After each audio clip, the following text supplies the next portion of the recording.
ਨਰਿੰਦਰ ਸਿੰਘ ਕਪੂਰ ਦੀ ਲਿਖੀ ਕਿਤਾਬ ਰਾਹ ਰਸਤੇ ਵਿੱਚ ਹੁਣ ਲਈ ਇੱਕ ਰਚਨਾ ਜਿਹੜੇ ਚਿੱਠੀਆਂ ਦਾ ਜਵਾਬ ਨਹੀਂ ਦਿੰਦੇ ਤੁਹਾਡੇ ਨਾਲ ਸਾਂਝੀ ਕਰ ਰਹੇ ਹਾਂ। ਡਾਕੀਏ ਦਾ ਆਉਣਾ ਘਰ ਪਰਿਵਾਰ ਦੇ ਵਸਦੇ ਹੋਣ ਦੀ ਨਿਸ਼ਾਨੀ ਹੁੰਦਾ ਹੈ। ਮੋਇਆਂ ਦੇ ਨਾਂ ਕਿਸੇ ਦਾ ਕੋਈ ਖਤ ਨਹੀਂ ਆਉਂਦਾ। ਕੁਝ ਕੀਤਿਆਂ ਹੀ ਕੁਝ ਹੁੰਦਾ ਹੈ, ਬਿਨਾਂ ਕੀਤਿਆਂ ਕੁਝ ਨਹੀਂ ਵਾਪਰਦਾ। ਖਤ ਦੀ ਉਡੀਕ ਤਾਂ ਹੀ ਕਰਨੀ ਚਾਹੀਦੀ ਹੈ ਜੇ ਪਹਿਲਾਂ ਖਤ ਪਾਇਆ ਜਾਵੇ। ਕੋਈ ਵੀ ਡੰਡੀ ਇੱਕੋ ਦਿਨ ਵਿੱਚ ਸ਼ਾਹਰਾਹ ਨਹੀਂ ਬਣਦੀ। ਕਿਸੇ ਤਾਰੇ ਦੇ ਟੁੱਟਣ ਵਰਗਾ ਇੱਕ ਉਦਾਸ ਖਤ ਮਿਲਿਆ। ਕਿਸੇ ਨੇ ਆਪਣੇ ਆਪ ਨੂੰ ਮੇਰੀ ਭੈਣ ਹੋਣ ਦਾ ਹੱਕ ਜਤਲਾ ਕੇ ਧਰਤੀ ਦੇ ਦੂਜੇ ਪਾਸੇ ਤੋਂ ਜ਼ਿੰਦਗੀ ਦੇ ਲੰਘ ਚੁੱਕੇ ਕਾਫਲੇ ਦੀਆਂ ਗੱਲਾਂ ਕੀਤੀਆਂ ਨੇ। ਉਸਨੇ ਲਿਖਿਆ ਹੈ ਕਿ ਦਿਲ ਦਾ ਦੀਵਾ ਕਈ ਵਾਰ ਬਾਲਿਆ ਹੈ, ਪਰ ਰੱਖਣ ਲਈ ਕੋਈ ਬਨੇਰਾ ਨਹੀਂ ਮਿਲਿਆ। ਮੇਰਾ ਹਾਲ ਉਸ ਸਵਾਰੀ ਵਾਲਾ ਹੈ ਜਿਹੜੀ ਲੰਘ ਗਈ ਗੱਡੀ ਨੂੰ ਉਡੀਕ ਰਹੀ ਹੈ। ਉਸਦੇ ਗਲੇ ਵਿੱਚ ਇੱਕ ਚੀਖ ਰੁਕੀ ਹੋਈ ਹੈ। ਉਹ ਕਹਿੰਦੀ ਹੈ, ਜ਼ਿੰਦਗੀ ਵਿੱਚ ਖੁਦਾ ਕਈ ਮਿਲੇ, ਬੰਦਾ ਇੱਕ ਵੀ ਨਹੀਂ ਮਿਲਿਆ। ਪਤਾ ਨਹੀਂ ਸੀ ਕਿ ਰੱਬ ਵੀ ਇੰਨਾ ਗਿਆ ਗੁਜ਼ਰਿਆ ਹੋਏਗਾ। ਉਸਨੇ ਲਿਖਿਆ ਹੈ, ਮੈਂ ਬਹੁਤ ਚਿੱਠੀਆਂ ਲਿਖੀਆਂ ਨੇ, ਲਿਖਦੀ ਵੀ ਹਾਂ, ਪਰ ਕਿਸੇ ਦਾ ਜਵਾਬ ਨਹੀਂ ਆਉਂਦਾ। ਕੋਈ ਜਵਾਬ ਨਹੀਂ ਦਿੰਦਾ। ਮੇਰੇ ਪਰਿਵਾਰ ਵਿੱਚ ਕੁਝ ਮੁਸ਼ਕਲਾਂ ਨੇ। ਇਹਦੇ ਵਿੱਚ ਮੇਰਾ ਕਸੂਰ ਤਾਂ ਕੋਈ ਨਹੀਂ, ਪਰ ਸਜ਼ਾ ਜ਼ਰੂਰ ਭੁਗਤ ਰਹੀਆਂ। ਮੇਰੇ ਵਰਗੇ ਬਦਕਿਸਮਤ ਹੋਰ ਵੀ ਹੋਣਗੇ ਜਿਹੜੇ ਚਿੱਠੀਆਂ ਲਿਖਦੇ ਨੇ, ਪਰ ਜਵਾਬ ਪੜ੍ਹਨਾ ਉਹਨਾਂ ਦੇ ਨਸੀਬਾਂ ਵਿੱਚ ਨਹੀਂ ਆਉਂਦਾ। ਉਹਨਾਂ ਨੂੰ ਕੁਝ ਤਾਂ ਕਹੋ ਅਤੇ ਪੁੱਛੋ ਕਿ ਉਹ ਜਵਾਬ ਕਿਉਂ ਨਹੀਂ ਲਿਖਦੇ। ਮੈਂ ਉਸ ਭੈਣ ਨੂੰ ਜਾਣਦਾ ਨਹੀਂ, ਪਰ ਖਤ ਲਿਖ ਕੇ ਇਹ ਸ਼ਿਕਾਇਤ ਦੂਰ ਕਰਨ ਦਾ ਯਤਨ ਕਰਾਂਗਾ ਅਤੇ ਉਸਨੂੰ ਮੈਨੂੰ ਲਿਖੇ ਖਤ ਦਾ ਜਵਾਬ ਜ਼ਰੂਰ ਮਿਲੇਗਾ। ਇਹ ਨਿੱਕੇ ਨਿੱਕੇ ਖਿਆਲ ਉਸਦੇ ਖਤ ਦਾ ਜਵਾਬ ਹੀ ਨੇ। ਗੱਲ ਚਲਦੀ ਚਲਦੀ ਬਹੁਤ ਦੂਰ ਨਿਕਲ ਜਾਏਗੀ। ਜੇ ਮੌਤ ਮੰਗਿਆ ਮੌਤ ਨਹੀਂ ਮਿਲਦੀ, ਤਾਂ ਜ਼ਿੰਦਗੀ ਮੰਗਿਆ ਜ਼ਿੰਦਗੀ ਵੀ ਨਹੀਂ ਮਿਲਦੀ। ਮੰਗਣ ਨਾਲ ਕਦੇ ਕੁਝ ਨਹੀਂ ਮਿਲਦਾ। ਕੇਵਲ ਝਾਂਜਰਾਂ ਪਾਉਣ ਨਾਲ ਕਿਸੇ ਨੂੰ ਨੱਚਣਾ ਨਹੀਂ ਆ ਜਾਂਦਾ। ਜੋ ਅਸੀਂ ਕਰਦੇ ਹਾਂ ਉਹ ਸਾਡੇ ਵੱਸ ਵਿੱਚ ਹੁੰਦਾ ਹੈ। ਜੋ ਦੂਜੇ ਕਰਦੇ ਨੇ ਉਹ ਉਹਨਾਂ ਦਾ ਫੈਸਲਾ ਹੁੰਦਾ ਹੈ, ਉਹ ਉਹਨਾਂ ਦੀ ਮਰਜ਼ੀ ਹੁੰਦੀ ਹੈ। ਦੂਜਿਆਂ ਵਿੱਚ ਦਿਲਚਸਪੀ ਲਈ ਬਿਨਾਂ ਖਤ ਨਹੀਂ ਲਿਖਿਆ ਜਾ ਸਕਦਾ ਅਤੇ ਗੱਲਬਾਤ ਬਿਨਾਂ ਅਤੇ ਖਤ ਲਿਖੇ ਬਿਨਾਂ ਕੋਈ ਰਿਸ਼ਤਾ ਨਹੀਂ ਉਸਰਦਾ। ਸੋਚਣਾ ਮਨੁੱਖ ਦਾ ਲੱਛਣ ਹੈ। ਖਤ ਲਿਖਣ ਤੋਂ ਪਹਿਲਾਂ ਸੋਚਿਆ ਜਾਂਦਾ ਹੈ। ਸੋਚ ਉਹੀ ਸਕਦੇ ਨੇ ਜਿਨ੍ਹਾਂ ਦੇ ਮੋਢਿਆਂ 'ਤੇ ਸਿਰ ਹੋਵੇ ਅਤੇ ਆਪਣੇ ਤੋਂ ਪਰੇ ਵੇਖਣ ਦੀ ਹਿੰਮਤ ਹੋਵੇ। ਤੁਰ ਉਹੀ ਸਕਦੇ ਨੇ ਜਿਨ੍ਹਾਂ ਕੋਲ ਪੈਰ ਵੀ ਹੋਣ ਅਤੇ ਰਸਤਾ ਵੀ ਹੋਵੇ। ਸੋਚਦਾ ਸੋਚਦਾ ਮਨੁੱਖ ਤਾਰਿਆਂ ਨੂੰ ਵੇਖਣ ਦੇ ਯੋਗ ਹੋ ਜਾਂਦਾ ਹੈ। ਸੋਚਣ ਦਾ ਅਰਥ ਤਾਂ ਹੀ ਹੈ ਜੇ ਕਿਸੇ ਹੋਰ ਨੂੰ ਆਪਣੀ ਸੋਚ ਤੋਂ ਜਾਣੂ ਕਰਵਾਇਆ ਜਾਵੇ। ਸੋਚਣ ਦਾ ਸੰਬੰਧ ਭਵਿੱਖ ਨਾਲ ਹੁੰਦਾ ਹੈ। ਅਤੀਤ ਸੰਬੰਧੀ ਸੋਚਣ ਦੀ ਲੋੜ ਨਹੀਂ ਪੈਂਦੀ। ਸਾਡੇ ਇਤਿਹਾਸ ਤਬਾਹੀਆਂ, ਬੇਵਸੀਆਂ, ਧੋਖਿਆਂ ਤੇ ਬੇਵਫਾਈਆਂ ਦੇ ਵੇਰਵਿਆਂ ਨਾਲ ਭਰੇ ਪਏ ਨੇ। ਮਨੁੱਖ ਦੀਆਂ ਉਸਾਰੀਆਂ, ਕੁਰਬਾਨੀਆਂ ਅਤੇ ਪ੍ਰਾਪਤੀਆਂ ਦਾ ਇਤਿਹਾਸ ਅਜੇ ਲਿਖਿਆ ਜਾਣਾ ਹੈ। ਇਹ ਇਤਿਹਾਸ ਲਿਖਣ ਦੀ ਜ਼ਿੰਮੇਵਾਰੀ ਆਮ ਸਧਾਰਨ ਲੋਕਾਂ ਦੀ ਹੈ। ਇਹ ਜ਼ਿੰਮੇਵਾਰੀ ਸਾਡੀ ਹੈ। ਇਹ ਨਵੇਂ ਇਤਿਹਾਸ ਨਵੀਂ ਸੋਚ ਨਾਲ ਲਿਖੇ ਜਾਣਗੇ। ਇਸ ਸੋਚ ਨੂੰ ਜਨਮ ਅਸੀਂ ਦੇਣਾ ਹੈ। ਵਿਸ਼ਾਲ ਇਰਾਦਿਆਂ ਨਾਲ ਸਿਰਜੀ ਨਵੀਂ ਸੋਚ ਜੀਵਨ ਨੂੰ ਨਵੀਂ ਸੇਧ ਦੇਵੇਗੀ। ਨਵੀਆਂ ਮੰਜ਼ਿਲਾਂ, ਨਵੇਂ ਅਹਿਸਾਸ ਸਿਰਜਣਗੀਆਂ ਅਤੇ ਨਵੇਂ ਦੁਮੇਲ ਉਸਰਨਗੇ ਅਤੇ ਉਹਨਾਂ ਦੀ ਨਵੀਂ ਆਵਾਜ਼ ਅਤੇ ਨਿਵੇਕਲੀ ਗੂੰਜ ਹੋਵੇਗੀ। ਜਿਹੜੇ ਭੀੜ ਵਿੱਚ ਲੁਕ ਜਾਂਦੇ ਨੇ ਉਹਨਾਂ ਦੇ ਨਾ ਸਿਰ ਹੁੰਦੇ ਨੇ ਨਾ ਹੀ ਪੈਰ। ਉਹਨਾਂ ਦੀ ਆਵਾਜ਼ ਵੀ ਕੋਈ ਨਹੀਂ ਹੁੰਦੀ। ਉਹਨਾਂ ਕੋਲ ਬੇਵਸੀਆਂ ਦਾ ਉਪਜਾਇਆ ਇੱਕ ਸ਼ੋਰ ਹੁੰਦਾ ਹੈ। ਸੋਚਣ ਦੀ ਯੋਗਤਾ ਤੋਂ ਬਿਨਾਂ ਬੇਮੁਹਾਰੀ ਭੀੜ ਇਤਿਹਾਸ ਦੇ ਮਾਰੂਥਲਾਂ 'ਚ ਗੁਆਚ ਜਾਂਦੀ ਹੈ, ਜਿੱਥੇ ਕਬਰਾਂ ਵਾਲੀ ਚੁੱਪ ਹੁੰਦੀ ਹੈ। ਕਬਰਾਂ ਵਿੱਚ ਜਿਉਂਦੇ ਬੰਦੇ ਨਹੀਂ ਲੱਭਦੇ, ਪਰਛਾਵਿਆਂ ਦੀ ਕੋਈ ਪੈੜ ਨਹੀਂ ਹੁੰਦੀ। ਨਵੇਂ ਪਾਣੀਆਂ ਦੇ ਵਹਿਣ ਕਬਰਾਂ ਜਾਂ ਸਮਾਧਾਂ ਤੋਂ ਨਹੀਂ ਰੁਕਦੇ। ਖਤ ਹਮੇਸ਼ਾ ਜਿਉਂਦੇ ਬੰਦੇ ਲਿਖਦੇ ਨੇ। ਜਵਾਬ ਤਾਂ ਹੀ ਆਉਣਗੇ ਜੇ ਇਹ ਜਿਉਂਦੇ ਅਤੇ ਜਾਗਦੇ ਬੰਦਿਆਂ ਨੂੰ ਲਿਖੇ ਜਾਣ। ਜ਼ਿੰਦਗੀ ਦੇ ਪਾਣੀਆਂ ਨਾਲ ਉਛਲਦੀ ਕੋਈ ਵੀ ਨਦੀ ਮਾਰੂਥਲਾਂ ਵੱਲ ਮੂੰਹ ਨਹੀਂ ਕਰਦੀ। ਉਜੜੇ ਘਰਾਂ ਨੂੰ ਕੋਈ ਖਤ ਨਹੀਂ ਮਿਲਦਾ। ਦੇਸ਼ ਜਾਂ ਸਮਾਜ ਕੋਈ ਹੋਵੇ, ਖੁਦਗਰਜ਼ ਲੋਕਾਂ ਦੀ ਆਦਤ ਹੁੰਦੀ ਹੈ ਕਿ ਉਹ ਲੈਣਾ ਹੀ ਜਾਣਦੇ ਨੇ। ਕੁਝ ਦੇਣ ਦੀ ਉਦਾਰਤਾ ਉਹਨਾਂ ਵਿੱਚ ਨਹੀਂ ਹੁੰਦੀ। ਅਜਿਹੇ ਲੋਕ ਨਾ ਖਤ ਲਿਖਦੇ ਨੇ, ਨਾ ਹੀ ਕਿਸੇ ਖਤ ਦਾ ਜਵਾਬ ਦਿੰਦੇ ਨੇ। ਇਹ ਮਿਹਰਬਾਨੀ ਤੋਂ ਘੱਟ ਨਹੀਂ ਕਿ ਕੋਈ ਸਾਨੂੰ ਖਤ ਲਿਖੇ। ਹਰ ਖਤ ਵਿੱਚ ਇੱਕ ਸੁਨੇਹਾ ਹੁੰਦਾ ਹੈ। ਸੁਨੇਹੇ ਨੂੰ ਹੀ ਖਤ ਕਿਹਾ ਜਾਂਦਾ ਹੈ। ਸਾਊ ਸਲੀਕੇ ਵਾਲਾ ਵਿਅਕਤੀ ਖਤ ਪੜ੍ਹਦਾ ਹੀ ਨਹੀਂ, ਉਸਦਾ ਜਵਾਬ ਵੀ ਵਿਉਂਤਦਾ ਹੈ ਅਤੇ ਜਦੋਂ ਤੱਕ ਉਹ ਜਵਾਬ ਨਾ ਲਿਖੇ ਉਹ ਬੇਚੈਨ ਰਹਿੰਦਾ ਹੈ। ਚੰਗੇ ਬੰਦੇ ਹਰ ਖਤ ਦਾ ਜਵਾਬ ਦਿੰਦੇ ਨੇ। ਵਿਹਲਿਆਂ ਕੋਲ ਸਮਾਂ ਨਹੀਂ ਹੁੰਦਾ, ਸਮਾਂ ਹਮੇਸ਼ਾ ਰੁੱਝੇ ਹੋਇਆਂ ਕੋਲ ਹੁੰਦਾ ਹੈ। ਜਿਨ੍ਹਾਂ ਕੋਲ ਸੋਚ ਹੁੰਦੀ ਹੈ ਉਹਨਾਂ ਕੋਲ ਆਪਣੀ ਗੱਲ ਕਹਿਣ ਦਾ ਅੰਦਾਜ਼ ਵੀ ਹੁੰਦਾ ਹੈ। ਇਸੇ ਕਰਕੇ ਹਰ ਖਤ ਦਾ ਇੱਕ ਵੱਖਰਾ ਅੰਦਾਜ਼ ਹੁੰਦਾ ਹੈ, ਵੱਖਰੀ ਤਾਸੀਰ ਹੁੰਦੀ ਹੈ ਅਤੇ ਵੱਖਰਾ ਸਵਾਦ ਹੁੰਦਾ ਹੈ। ਜਦੋਂ ਮਨੁੱਖ ਨੇ ਅਜੇ ਲਿਖਣ ਦਾ ਹੁਨਰ ਨਹੀਂ ਸੀ ਸਿੱਖਿਆ, ਉਸ ਸਮੇਂ ਸੁਨੇਹਾ ਦੇਣ ਵਾਲੇ ਅਤੇ ਸੁਨੇਹਾ ਲੈਣ ਵਾਲੇ ਦਾ ਆਮੋ ਸਾਹਮਣੇ ਹੋਣਾ ਲਾਜ਼ਮੀ ਹੁੰਦਾ ਸੀ। ਲਿਖਣ ਦੀ ਕਲਾ ਨੇ ਆਮੋ ਸਾਹਮਣੇ ਹੋਣ ਦੀ ਮਜਬੂਰੀ ਤੋਂ ਮਨੁੱਖ ਨੂੰ ਮੁਕਤ ਕਰ ਦਿੱਤਾ। ਪਹਿਲਾਂ ਖਤ ਕਿਸੇ ਜਾਣੂ ਰਾਹੀਂ ਭੇਜਿਆ ਜਾਂਦਾ ਸੀ, ਪਰ ਡਾਕਖਾਨੇ ਦੀ ਕਾਢ ਨੇ ਕਿਸੇ ਜਾਣੂ ਰਾਹੀਂ ਖਤ ਭੇਜਣ ਦੀ ਮਜਬੂਰੀ ਵੀ ਮੁਕਾ ਦਿੱਤੀ। ਪਹਿਲਾਂ ਇੱਕ ਥਾਂ ਤੋਂ ਦੂਜੀ ਥਾਂ ਖਤ ਭੇਜਣ ਵਿੱਚ ਕਈ ਦਿਨ ਲੱਗਦੇ ਸਨ। ਗੱਡੀ ਅਤੇ ਜਹਾਜ਼ ਦੀ ਸਹੂਲਤ ਕਾਰਨ ਹੁਣ ਕੁਝ ਘੰਟੇ ਹੀ ਲੱਗਦੇ ਨੇ। 19ਵੀਂ ਸਦੀ ਵਿੱਚ ਯੂਰਪ ਤੋਂ ਭਾਰਤ ਪਹੁੰਚਣ ਵਿੱਚ ਖਤ ਨੂੰ 8-9 ਮਹੀਨੇ ਲੱਗਦੇ ਸਨ। ਹੁਣ ਕੇਵਲ 4 ਦਿਨ ਲੱਗਦੇ ਨੇ ਅਤੇ ਕੰਪਿਊਟਰ ਨੇ ਉਸੇ ਪਲ ਖਤ ਪਹੁੰਚਾਉਣ ਦੀ ਵਿਵਸਥਾ ਕਰ ਦਿੱਤੀ ਹੈ। ਇਹਨਾਂ ਸਹੂਲਤਾਂ ਨੇ ਮਨੁੱਖ ਦੇ ਮਾਨਸਿਕ, ਬੌਧਿਕ, ਆਰਥਿਕ ਅਤੇ ਭਾਵਕ ਵਿਕਾਸ ਵਿੱਚ ਬੜਾ ਵੱਡਾ ਯੋਗਦਾਨ ਪਾਇਆ ਹੈ। ਅਜੋਕੇ ਯੁੱਗ 'ਚ ਜਿਸ ਨੂੰ ਜਿੰਨੇ ਵਧੇਰੇ ਖਤ ਆਉਂਦੇ ਨੇ ਉਸ ਨੂੰ ਉਤਨਾ ਵਧੇਰੇ ਮਹੱਤਵਪੂਰਨ ਸਮਝਿਆ ਜਾਂਦਾ ਹੈ। ਕਿਸੇ ਦਾ ਖਤ ਆਉਣਾ ਸਾਡੇ ਵਿੱਚ ਸਵੈ ਵਿਸ਼ਵਾਸ ਵਧਾਉਂਦਾ ਹੈ। ਜੇ ਬੂਹਿਆਂ 'ਤੇ ਖਤਾਂ ਦੀ ਦਸਤਕ ਹੁੰਦੀ ਰਹੇ ਤਾਂ ਘਰਾਂ ਵਿੱਚ ਰੌਣਕ ਅਤੇ ਵਪਾਰਕ ਅਦਾਰਿਆਂ 'ਚ ਚਹਿਲ ਪਹਿਲ ਬਣੀ ਰਹਿੰਦੀ ਹੈ। ਖਤ ਤਾਂ ਹੀ ਆਉਣਗੇ ਜੇ ਅਸੀਂ ਕਾਰਜਸ਼ੀਲ ਰਹਾਂਗੇ, ਕਿਸੇ ਕਾਰਜ ਵਿੱਚ ਰੁੱਝੇ ਰਹਾਂਗੇ। ਆਪੇ ਕੁਝ ਵੀ ਨਹੀਂ ਬਦਲਦਾ ਜਦੋਂ ਤੱਕ ਅਸੀਂ ਆਪ ਬਦਲਣ ਦਾ ਯਤਨ ਨਹੀਂ ਕਰਦੇ, ਕੁਝ ਨਹੀਂ ਬਦਲੇਗਾ। ਕਿਣਕਾ ਕਿਣਕਾ ਜੁੜਨ ਨਾਲ ਪਰਬਤ ਬਣ ਜਾਂਦੇ ਨੇ, ਕਿਣਕਾ ਕਿਣਕਾ ਬਿਖਰਨ ਨਾਲ ਰੇਗਿਸਤਾਨ ਬਣਦੇ ਨੇ। ਪਰਬਤ ਜ਼ਿੰਦਗੀ ਨਾਲ ਭਰੇ ਦਰਿਆਵਾਂ ਨੂੰ ਜਨਮ ਦਿੰਦੇ ਨੇ, ਜਦੋਂ ਕਿ ਮਾਰੂਥਲ ਸਦਾ ਪਿਆਸੇ ਰਹਿੰਦੇ ਨੇ।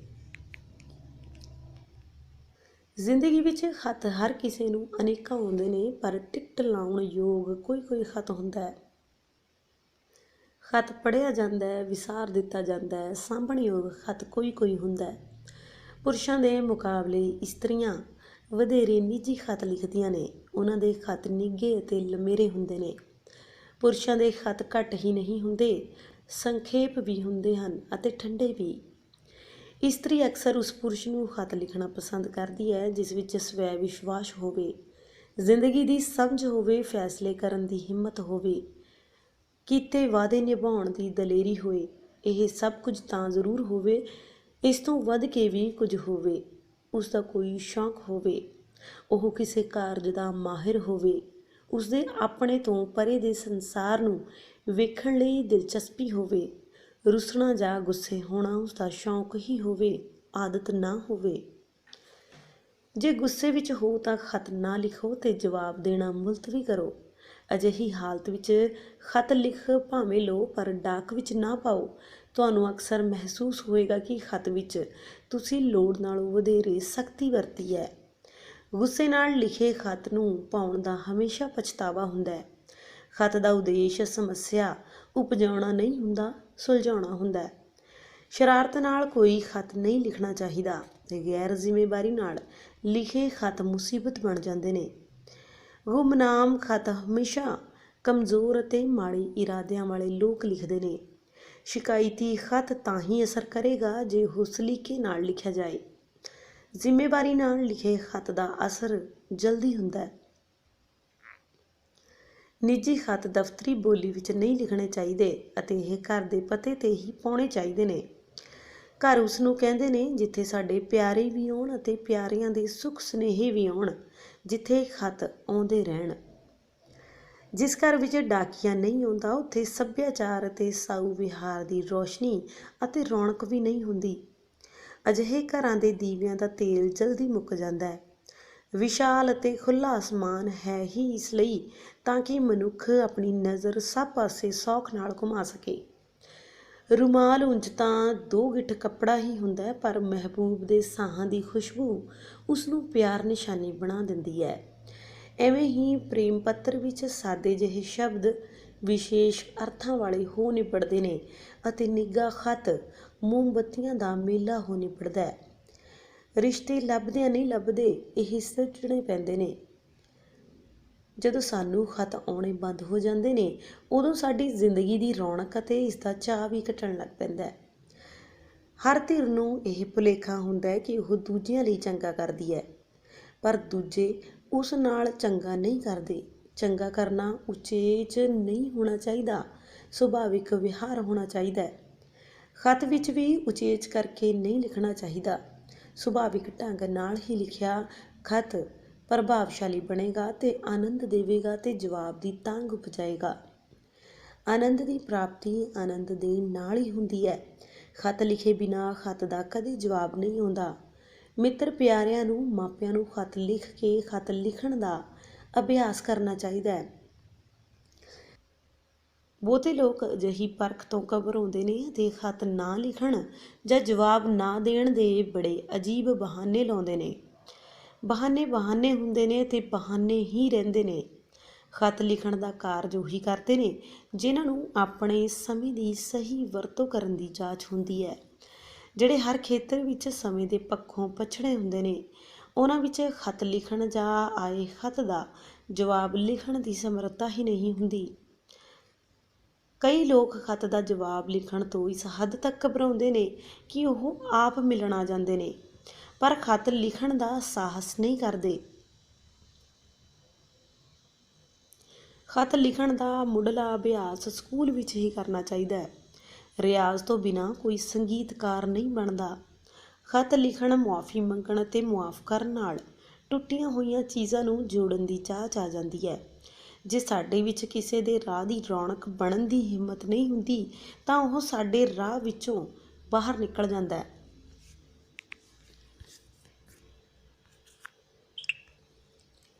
ਸੂਈ ਉਹੀ ਰਹਿੰਦੀ ਹੈ, ਧਾਗੇ ਬਦਲ ਜਾਂਦੇ ਨੇ। ਸਾਜ਼ ਉਹੀ ਰਹਿੰਦਾ, ਰਾਗ ਬਦਲ ਜਾਂਦੇ ਨੇ। ਲੰਗਰ ਵਿੱਚ ਦਾਲ ਉਹੀ ਰਹਿੰਦੀ ਹੈ, ਪੰਗਤ ਬਦਲ ਜਾਂਦੀ ਹੈ। ਗਿਲੇ ਸ਼ਿਕਵੇ ਉਹੀ ਰਹਿੰਦੇ ਨੇ, ਸੰਦਰਭ ਬਦਲ ਜਾਂਦੇ ਨੇ। ਘਰ ਉਹੀ ਰਹਿੰਦੇ ਨੇ, ਵਸਣ ਵਾਲੇ ਬਦਲ ਜਾਂਦੇ ਨੇ। ਖਤ ਦੇ ਸ਼ਬਦ ਉਹੀ ਰਹਿੰਦੇ ਨੇ, ਲਿਖਣ ਪੜ੍ਹਨ ਵਾਲੇ ਬਦਲ ਜਾਂਦੇ ਨੇ। ਜਦੋਂ ਅਸੀਂ ਪ੍ਰਸੰਨ ਹੁੰਦੇ ਹਾਂ ਤਾਂ ਸਾਨੂੰ ਇਸ ਗੱਲ ਦਾ ਭੁਲੇਖਾ ਹੁੰਦਾ ਹੈ ਕਿ ਹੁਣ ਅਸੀਂ ਜ਼ਿੰਦਗੀ ਵਿੱਚ ਕਦੇ ਉਦਾਸ ਨਹੀਂ ਹੋਣਾ ਤੇ ਹੁਣ ਸਾਡੇ ਨਾਲ ਕੋਈ ਦੁਰਘਟਨਾ ਨਹੀਂ ਵਾਪਰਨੀ। ਇਹ ਭੁਲੇਖਾ ਹੀ ਹੁੰਦਾ ਹੈ। ਸਾਨੂੰ ਹਮਦਰਦੀ ਦੇ ਸਰੋਤਾਂ ਪ੍ਰਤੀ ਕਦੇ ਬੇਮੁਖ ਨਹੀਂ ਹੋਣਾ ਚਾਹੀਦਾ। ਸਾਡੇ ਦੁੱਖਾਂ ਦਾ ਇੱਕ ਕਾਰਨ ਇਹ ਵੀ ਹੁੰਦਾ ਕਿ ਅਸੀਂ ਅਕਸਰ ਦੂਜਿਆਂ ਦੀ ਖੁਸ਼ੀ ਵਧਾ ਚੜ੍ਹਾ ਕੇ ਵੇਖਦੇ ਹਾਂ। ਅਸੀਂ ਜਿੰਨੇ ਉਦਾਸ ਹੁੰਦੇ ਹਾਂ, ਓਨੇ ਉਦਾਸ ਅਤੇ ਨਿਆਸਰੇ ਹੋਣ ਦਾ ਕੋਈ ਯੋਗ ਕਾਰਨ ਨਹੀਂ ਹੁੰਦਾ। ਹੋਕਾ, ਹਾਰ ਅਤੇ ਨਿਆਸਰੇਪਣ ਦਾ ਪ੍ਰਗਟਾਵਾ ਹੁੰਦਾ ਹੈ। ਹਾਰੇ ਹੋਏ ਜੈਕਾਰੇ ਕੋਈ ਪੰਥ ਨਹੀਂ ਸਿਰਜਦੇ। ਜੇਕਰ ਅਸੀਂ ਹਰ ਵੇਲੇ ਦਿਮਾਗ, ਸੋਝੀ ਅਤੇ ਬੁੱਧੀ ਦੀਆਂ ਹੀ ਗੱਲਾਂ ਕਰਦੇ ਰਹਿੰਦੇ ਤਾਂ ਨਾ ਸਾਡਾ ਕਿਸੇ ਨਾਲ ਪਿਆਰ ਪੈਣਾ ਸੀ, ਨਾ ਹੀ ਕਿਸੇ ਨਾਲ ਦੋਸਤੀ ਹੋਣੀ ਸੀ ਅਤੇ ਨਾ ਹੀ ਅਸੀਂ ਕਿਸੇ ਨੂੰ ਖਤ ਲਿਖਣਾ ਸੀ। ਮਿਹਰਬਾਨੀ ਦੇ ਜਾਦੂ ਤੋਂ ਕੋਈ ਬਚ ਨਹੀਂ ਸਕਦਾ। ਕਿਸੇ ਦੀ ਸੁੱਖ ਸਾਂਦ ਦਾ ਸੁਨੇਹਾ ਇੰਝ ਹੁੰਦਾ ਹੈ, ਕਬਰ ਵਿੱਚ ਸੁੱਤੇ ਨੂੰ ਜਿਵੇਂ ਜ਼ਿੰਦਗੀ ਦਾ ਖਤ ਮਿਲੇ, ਜਿਵੇਂ ਸੁਪਨੇ 'ਚ ਮਾਰੂਥਲ ਨੂੰ ਸਾਗਰ ਮਿਲੇ। ਕਿਸੇ ਵੀ ਨਜ਼ਮ ਅੰਦਰ ਸਾਰੇ ਸ਼ੇਅਰ ਕਮਾਲ ਦੇ ਨਹੀਂ ਹੁੰਦੇ, ਸਾਰੇ ਖਤ ਪ੍ਰੇਮ ਪੱਤਰ ਨਹੀਂ ਹੁੰਦੇ, ਸਾਰੇ ਖਤ ਸਾਂਭਣਯੋਗ ਵੀ ਨਹੀਂ ਹੁੰਦੇ। ਹਰ ਪੀੜ੍ਹੀ ਦਾ ਖਤ ਲਿਖਣ, ਪਿਆਰ ਕਰਨ ਅਤੇ ਪਿਆਰ ਵਿੱਚ ਧੋਖਾ ਦੇਣ ਦਾ ਅਤੇ ਧੋਖਾ ਖਾਣ ਦਾ ਢੰਗ ਵੱਖਰਾ ਹੁੰਦਾ ਹੈ। ਕਿਸੇ ਪਿਆਰੇ ਤੋਂ ਵਿਛੜ ਕੇ ਇਕੱਲਿਆਂ ਜਿਉਂਦੇ ਰਹਿਣਾ ਮਜਬੂਰੀ ਨਹੀਂ, ਜੱਦੋ-ਜਹਿਦ ਅਤੇ ਹੌਸਲਾ ਵੀ ਹੁੰਦਾ ਹੈ। ਮਜਬੂਰੀਆਂ ਅਤੇ ਮਾਯੂਸੀਆਂ ਸਾਨੂੰ ਤੋੜ ਦਿੰਦੀਆਂ ਨੇ। ਹੌਸਲਾ, ਉਡੀਕ ਅਤੇ ਉਮੀਦ ਸਾਨੂੰ ਡਿੱਗਣ ਨਹੀਂ ਦਿੰਦੇ। ਖਤ ਉਮੀਦ ਦਾ ਸੁਨੇਹਾ ਹੁੰਦੇ ਨੇ। ਵਗਦੇ ਸਾਹਾਂ ਦਾ ਨਾਂ ਜ਼ਿੰਦਗੀ ਹੈ, ਜਗਦਿਆਂ ਦਾ ਨਾਂ ਦੀਵੇ। ਖਤ ਆਉਂਦੇ ਰਹਿਣ, ਜ਼ਿੰਦਗੀ ਤੁਰਦੀ ਰਹਿੰਦੀ ਹੈ। ਮੀਂਹ ਪੈਂਦੇ ਰਹਿਣ, ਦਰਿਆ ਵਗਦੇ ਰਹਿੰਦੇ ਨੇ। ਮਿਲਣੀਆਂ ਵਿੱਚ ਦੋਸਤੀ ਦੀ ਸ਼ਬਨਮ ਹੁੰਦੀ ਹੈ। ਖਤ ਅੱਧੀ ਮਿਲਣੀ ਹੁੰਦੇ ਨੇ। ਖਤ ਲਿਖਣ ਨਾਲ ਭਰਪਣ ਬਣਿਆ ਰਹਿੰਦਾ ਹੈ। ਜੇ ਮਨ ਨਾ ਜੁੜਨ, ਅੱਖਾਂ ਨਾ ਉਡੀਕਣ ਤਾਂ ਸੁੱਚੇ ਪਿਆਰ ਦਾ ਆਨੰਦ ਨਹੀਂ ਆਉਂਦਾ। ਖਤਾਂ ਰਾਹੀਂ ਆਨੰਦ ਕਿਧਰੇ ਮਨ ਜੋੜਨ ਨਾਲ ਹੀ ਮਿਲਦਾ ਹੈ। ਜਦੋਂ ਦ੍ਰਿਸ਼ਟੀ ਵਪਾਰੀ ਹੋ ਜਾਵੇ ਤਾਂ ਸਭ ਕੁਝ ਵਿਕਾਊ ਹੋ ਜਾਂਦਾ ਹੈ। ਵਪਾਰੀ ਅੱਖ ਸਭ ਕੁਝ ਖਰੀਦਣ ਵੇਚਣ ਦੀ ਦ੍ਰਿਸ਼ਟੀ ਨਾਲ ਵੇਖਦੀ ਹੈ। ਉਹ ਘੱਟ ਦੇਣ ਅਤੇ ਵੱਧ ਵਸੂਲਣ ਵਿੱਚ ਰੁੱਝ ਜਾਂਦੀ ਹੈ। ਅਜੋਕੇ ਯੁੱਗ ਵਿੱਚ ਵਪਾਰੀ ਬਿਰਤੀ ਭਾਰੂ ਹੋਣ ਕਾਰਨ ਖਤ ਲਿਖਣ ਦੀ ਆਦਤ ਲੋਪ ਹੁੰਦੀ ਜਾ ਰਹੀ ਹੈ। ਜਦੋਂ ਮਨ ਵਪਾਰੀ ਹੋ ਜਾਵੇ ਤਾਂ ਮੁਕਤੀ ਵੀ ਇੱਕ ਸੌਦਾ ਬਣ ਜਾਂਦੀ ਹੈ।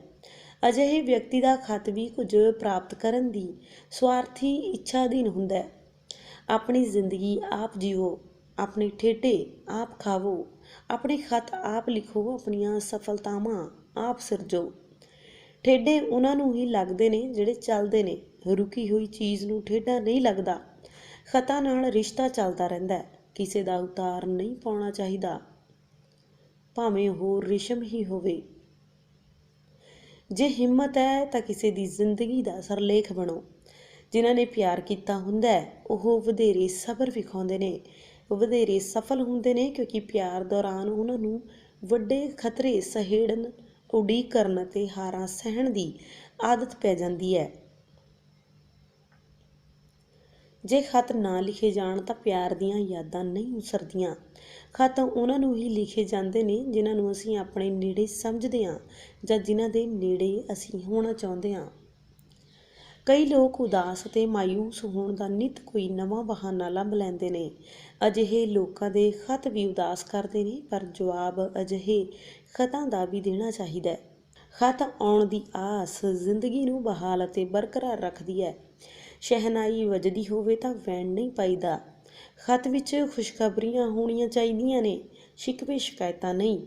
ਜ਼ਿੰਦਗੀ ਦੀਆਂ ਸੁਹਾਵਣੀਆਂ ਘੜੀਆਂ ਉਹ ਹੁੰਦੀਆਂ ਨੇ ਜਿਨ੍ਹਾਂ ਬਾਰੇ ਅਸੀਂ ਕੋਈ ਵਿਉਂਤ ਨਹੀਂ ਬਣਾਈ ਹੁੰਦੀ। ਵਿਉਂਤ ਬਣਾ ਕੇ ਪ੍ਰਸੰਨ ਨਹੀਂ ਹੋਇਆ ਜਾ ਸਕਦਾ। ਕਈਆਂ ਨੂੰ ਮੁੱਲ ਤਾਂ ਹਰ ਚੀਜ਼ ਦਾ ਪਤਾ ਹੁੰਦਾ ਹੈ, ਕਦਰ ਕੀਮਤ ਕਿਸੇ ਚੀਜ਼ ਦੀ ਪਤਾ ਨਹੀਂ ਹੁੰਦੀ। ਖਤ ਲਿਖ ਕੇ ਅਸੀਂ ਜ਼ਿੰਦਗੀ ਦੀ ਕੀਮਤ ਉੱਚੀ ਕਰਦੇ ਹਾਂ। ਅੱਗ ਸਭ ਤੋਂ ਵੱਧ ਉਦੋਂ ਚੰਗੀ ਲੱਗਦੀ ਹੈ ਜਦੋਂ ਘਰ ਦੇ ਬਾਹਰ ਬਰਫ਼ ਪੈ ਰਹੀ ਹੋਵੇ। ਖਤ ਉਦੋਂ ਚੰਗੇ ਲੱਗਦੇ ਨੇ ਜਦੋਂ ਅਸੀਂ ਇਕੱਲੇ ਮਹਿਸੂਸ ਕਰਦੇ ਹਾਂ। ਜ਼ਿੰਦਗੀ ਤੋਂ ਡਰਨ ਜਾਂ ਨਿਰਾਸ਼ ਹੋਣ ਦੀ ਲੋੜ ਨਹੀਂ, ਇਸ ਨੂੰ ਜਿਉਣ ਯੋਗ ਸਮਝੋ। ਇਹ ਸਮਝ ਹੀ ਜ਼ਿੰਦਗੀ ਨੂੰ ਜਿਉਣ ਯੋਗ ਬਣਾ ਦੇਵੇਗੀ। ਜੇ ਤੁਹਾਡਾ ਸੰਸਾਰ ਨਾਲ ਵਿਰੋਧ ਹੋ ਜਾਵੇ ਤਾਂ ਵੀ ਸਾਥ ਸੰਸਾਰ ਦਾ ਹੀ ਦੇਣਾ, ਕਿਉਂਕਿ ਲੜਨ ਦਾ ਇਹ ਵੀ ਇੱਕ ਢੰਗ ਹੁੰਦਾ ਹੈ। ਜੇ ਆਪਣੇ ਹੀ ਪਰਾਏ ਹੋਣ ਦਾ ਨਾਟਕ ਰਚਣ ਲੱਗ ਪੈਣ ਤਾਂ ਅਜਿਹੇ ਆਪਣਿਆਂ ਨੂੰ ਸਬਰ ਨਾਲ ਸਹਿਣ ਦੀ ਲੋੜ ਹੈ। ਭਾਵੇਂ ਜਵਾਬ ਨਾ ਵੀ ਆਵੇ ਤਾਂ ਵੀ ਖਤ ਲਿਖੋ, ਇੱਕ ਦਿਨ ਜਵਾਬ ਜ਼ਰੂਰ ਆਏਗਾ। ਆਸ਼ਾਵਾਦੀ ਬਣੋ। ਆਸ਼ਾਵਾਦੀ ਨੂੰ ਪਰੇਸ਼ਾਨ ਕਰਨਾ ਸੌਖਾ ਨਹੀਂ ਹੁੰਦਾ। ਹੌਕੇ ਨਾਲੋਂ ਮੁਸਕਰਾਹਟ ਦੀ ਤਾਕਤ ਵਧੇਰੇ ਹੁੰਦੀ ਹੈ। ਜੋ ਕੁਝ ਸਿੱਖਣ ਤੋਂ ਅਸੀਂ ਇਨਕਾਰੀ ਹੋ ਜਾਂਦੇ ਹਾਂ, ਉਹ ਕੁਝ ਸਿਖਾਉਣ ਲਈ ਢੰਗ ਤਰੀਕਾ ਜ਼ਿੰਦਗੀ ਆਪੇ ਲੱਭ ਲੈਂਦੀ ਹੈ। ਜਿਹੜੇ ਲੋਕ ਖਤ ਦਾ ਜਵਾਬ ਨਹੀਂ ਦਿੰਦੇ ਉਹ ਖਤ ਲਿਖਣ ਵਾਲਿਆਂ ਨਾਲੋਂ ਵਧੇਰੇ ਥੱਕੇ ਹੋਏ ਅਤੇ ਵਧੇਰੇ ਪਰੇਸ਼ਾਨ ਹੁੰਦੇ ਨੇ। ਜੇ ਜ਼ਿੰਦਗੀ ਨੂੰ ਪਿਆਰਿਆਂ ਦੇ ਖਤਾਂ ਦਾ ਹੁੰਗਾਰਾ ਮਿਲਦਾ ਰਹੇ ਤਾਂ ਮਨੁੱਖ ਥੱਕਦਾ ਨਹੀਂ। ਆਪਣੀ ਦੁਨੀਆ ਇੰਨੀ ਛੋਟੀ ਅਤੇ ਤੰਗ ਨਾ ਬਣਾ ਲਵੋ ਕਿ ਹਰ ਕੋਈ ਖਤ ਰਾਹੀਂ ਤੁਹਾਨੂੰ ਦੁਖੀ ਕਰ ਜਾਵੇ। ਵੇਖਿਆ ਗਿਆ ਕਿ ਘਰਾਂ ਤੋਂ ਤਾਂ ਸਾਰੇ ਟੁਰ ਪੈਂਦੇ ਨੇ, ਪਰ ਬਹੁਤੇ ਚੁਰਸਤੇ 'ਤੇ ਜੁੜੀ ਭੀੜ ਵਿੱਚ ਗੁਆਚ ਜਾਂਦੇ ਨੇ। ਇਸ ਭੀੜ ਵਿੱਚ ਗੁਆਚ ਜਾਣ ਦੇ ਡਰ ਕਾਰਨ ਕਈ ਵਾਪਸ ਚਲੇ ਜਾਂਦੇ ਨੇ ਅਤੇ ਜੀਵਨ ਭਰ ਉਹਨਾਂ ਲੜਾਈਆਂ ਨੂੰ ਜਿੱਤਣ ਦੀਆਂ ਕਹਾਣੀਆਂ ਸੁਣਾਉਂਦੇ ਰਹਿੰਦੇ ਨੇ ਜਿਹੜੀਆਂ ਕਦੇ ਲੜੀਆਂ ਹੀ ਨਹੀਂ ਗਈਆਂ ਹੁੰਦੀਆਂ। ਜੇ ਖਤ ਲਿਖਦੇ ਰਹੀਏ ਤਾਂ ਦੂਜੇ ਸਾਡੀ ਧਿਰ ਅਤੇ ਸਾਡੀ ਤਾਕਤ ਬਣ ਜਾਂਦੇ ਨੇ। ਲੰਘ ਗਈਆਂ ਗੱਡੀਆਂ ਨੂੰ ਉਡੀਕਣਾ, ਗੁਆਚ ਗਏ ਮੌਕਿਆਂ 'ਤੇ ਰੁਦਨ ਕਰਨਾ ਕਿਸੇ ਲੇਖੇ ਨਹੀਂ ਲੱਗਦਾ। ਖਤਾਂ ਵਿੱਚ ਚੰਗੇਰੇ ਭਵਿੱਖ ਦਾ ਸੁਨੇਹਾ ਹੋਣਾ ਚਾਹੀਦਾ ਹੈ। ਗੱਡੀ ਚੱਲਦੀ ਚੱਲਦੀ ਬੜੀ ਦੂਰ ਨਿਕਲ ਗਈ ਹੈ। ਮੰਨਣ ਨੂੰ ਮਨ ਨਹੀਂ ਕਰਦਾ ਕਿ ਕਈ ਇੰਨੇ ਗਰੀਬ ਹੁੰਦੇ ਨੇ ਕਿ ਉਹਨਾਂ ਤੋਂ ਕਿਸੇ ਦੇ ਖਤ ਦਾ ਜਵਾਬ ਵੀ ਨਹੀਂ ਜੁੜਦਾ। ਜਿਹੜਾ ਪਿਆਰ ਕਰੇਗਾ ਉਹ ਲਿਖੇਗਾ, ਆਪਣੇ ਸਾਰੇ ਗਿਲੇ ਸ਼ਿਕਵੇ ਮੇਰੀ ਝੋਲੀ ਪਾ ਦੇਵੋ ਅਤੇ ਆਪ ਸੁਰਖਰੂ ਹੋ ਜਾਵੋ। ਖਤਾਂ ਰਾਹੀਂ ਨਿਓਟਿਆਂ ਦੀ ਓਟ ਅਤੇ ਨਿਆਸਰਿਆਂ ਦਾ ਆਸਰਾ ਬਣਨ ਵਿੱਚ ਇੱਕ ਰੂਹਾਨੀ ਲੁਤਫ ਹੁੰਦਾ ਹੈ। ਪੈਸੇ ਦੀ ਗਰੀਬੀ ਨੂੰ ਦਿਲ ਦੀ ਅਮੀਰੀ ਨਾਲ ਧੋਤਾ ਜਾ ਸਕਦਾ ਹੈ। ਇਰਾਦਿਆਂ ਅਤੇ ਭਾਵਨਾਵਾਂ ਦੇ ਪੱਖੋਂ ਸਾਨੂੰ ਹਰ ਕਿਸੇ ਨਾਲ ਉਦਾਰ ਹੋਣਾ ਚਾਹੀਦਾ ਹੈ। ਖਤ ਦਾ ਜਵਾਬ ਦੇਣ ਵਾਸਤੇ ਬਹੁਤ ਅਮੀਰ ਹੋਣ ਦੀ ਲੋੜ ਨਹੀਂ, ਸੁਹਿਰਦ ਹੋਣ ਦੀ ਲੋੜ ਹੈ। ਖਤ ਲਿਖੋ, ਖਤ ਲਿਖਣ ਨਾਲ ਅਸੀਂ ਫੈਲਦੇ ਹਾਂ। ਖਤ ਦਾ ਜਵਾਬ ਦੇਵੋ, ਜਵਾਬ ਦੇਣ ਨਾਲ ਅਸੀਂ ਵਿਸ਼ਾਲ ਅਤੇ ਖੁਸ਼ਹਾਲ ਹੁੰਦੇ ਹਾਂ।